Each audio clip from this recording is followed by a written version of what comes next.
Here at Rock Island Auction Company, we get all forms of military arms in every one of our auctions.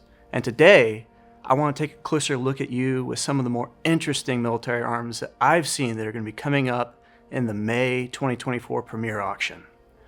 Starting at my right, we have a SIG Sauer M17 service pistol from the US Army. And this one is a genuine issue pistol that's been repackaged and was resold by SIG Sauer. But what's especially cool about it is the fact that it is a 2-digit serial number. Its serial number is TF000040. And it was repackaged on December 23rd, 2019, according to the SIG Sauer packaging. And it comes with its original SIG Sauer box and 2 extra magazines. And to my left is a P08 Luger made by DWM.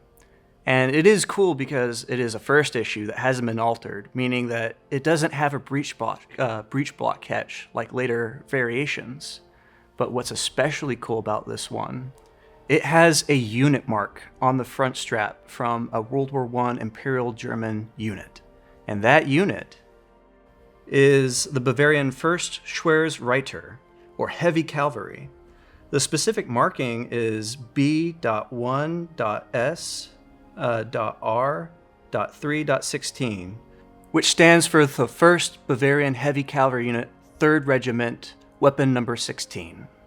And this is really interesting because that means that this pistol was issued to the Imperial German Army prior to World War I, and that at the beginning of World War I or sometime during World War I, it was issued to that heavy cavalry unit, of which that heavy cavalry unit was very storied in German history up until that point.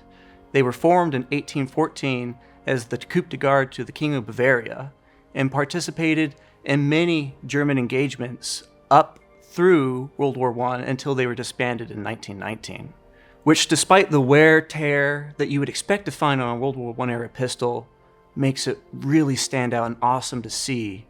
It preserves the history of an Imperial German unit that was quickly disbanded after World War I. Up next, we have a 1911 A1 cased up front and an M1 Garand in the back. And while you probably can figure what's going on with the 1911 A1, it's a national match, you might not be able to figure that out so easily for the M1 in the back, but it's essentially the same for both. These are both trophy guns for the national match.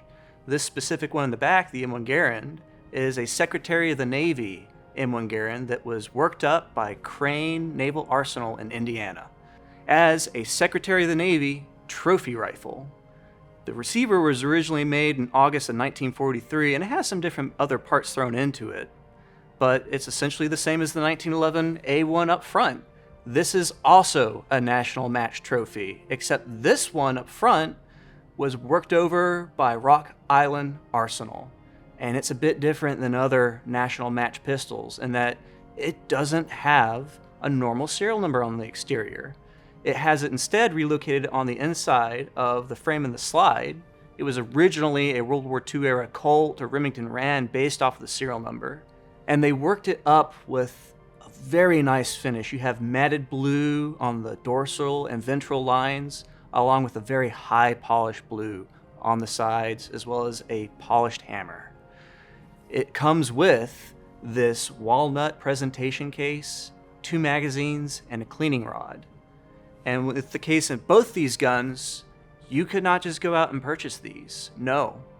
With the case of the M1, you had to have the winning score at the Navy East or West Coast matches.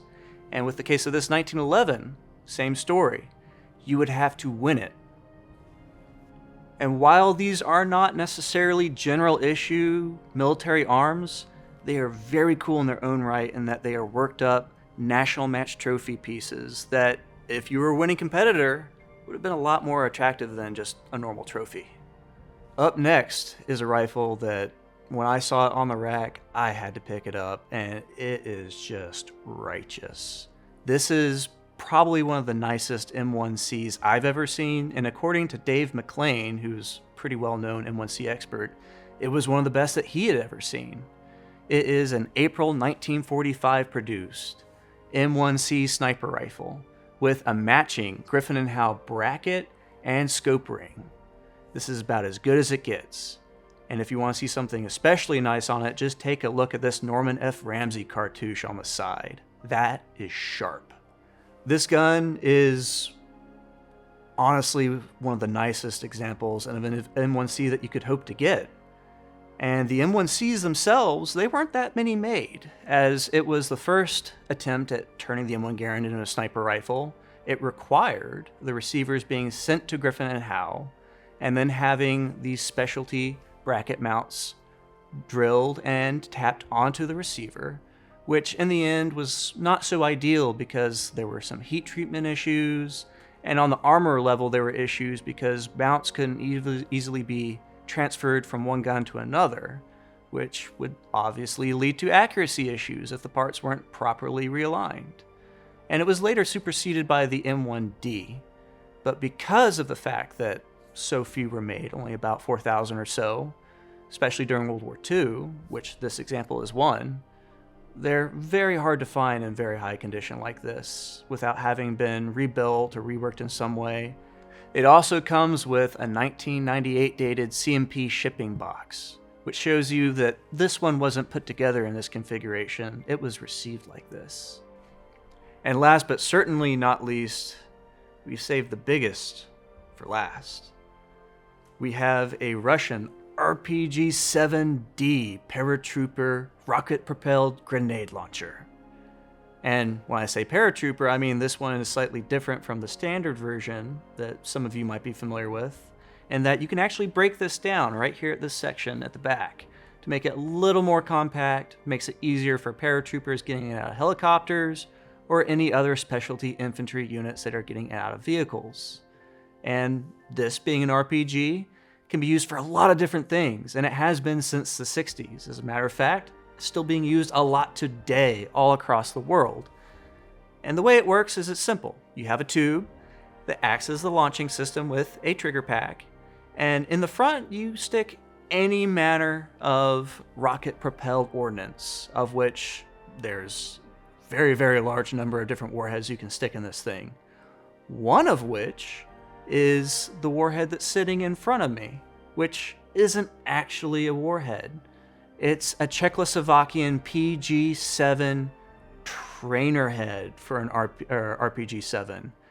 Essentially what it is it is a training device that opens up, allows you to stick in a 7.62 by 54 ARC cartridge, and then fires it out of a piece of barrel that's hidden within this fake warhead. And using a tracer, you could train and learn to use the scope, the PG-7 scope on top, with the tracer that has a similar arc to the warhead without having to shoot off the super expensive and highly regulated warheads. It might not seem like it, but seeing an RPG-7 like this is not something we necessarily get to see every single day, even though it might be pretty common for those who play Call of Duty or most other shooting games nowadays. But you can see it yourself on the May 16th preview day down in Bedford, Texas, along with everything else that we're going to have laid out in the preview hall that are going to be coming up for the May 2024 premiere. And not only that, but you get to take a look up close and personal, and in some cases even get to pick them up and inspect them yourself if you want to. So come on down, come see us, and get to see these awesome bits of military history and everything else that's related that we offer. Only at Rock Island Auction Company. History lives here, and you can make it yours.